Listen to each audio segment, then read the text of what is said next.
знай, то, что в главном создал я, то вечно, как луна, навеки вольная моя туркменская страна. Покой забудем, если враг к нам стукнет в ворота. Туркменов крепость эта, знай, из стали крепость та. Сам Сулейман, Рустам, Джамшид грозили ей мечом. 100 000 шах слал каждый день бойцов, все нипочем. Она пример горам, когда поднимет воин щит, и каждый взмах ее меча ей удальцов родит. Теке, Йомут, Языр, Гаклен с Алхалом станут в ряд, пойдут в поход, в садах цветы восторженно горят. Не страшен враг нам, пусть стоит у самых наших стен. Нас в плен не взять, туркмена сын не знает слова плен.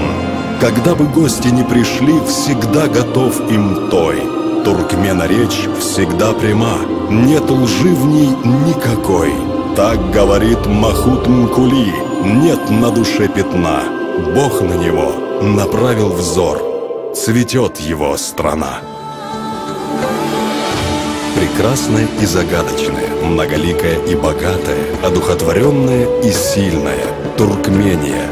В этом слове звуки дутара и многоголосая симфония богатого тоя. В нем шелест зреющей пшеничной нивы и гул улиц больших городов.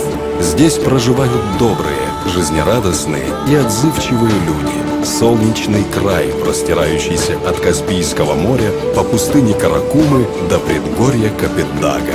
Наследие одной из древнейших цивилизаций мира находит отражение в развитии и преображающемся облике туркменских городов. Эту землю по праву можно назвать царством света. Золотое солнце, синее небо и белые облака. В этой палитре все, чем живет, о чем мечтает и чем гордится ее народ.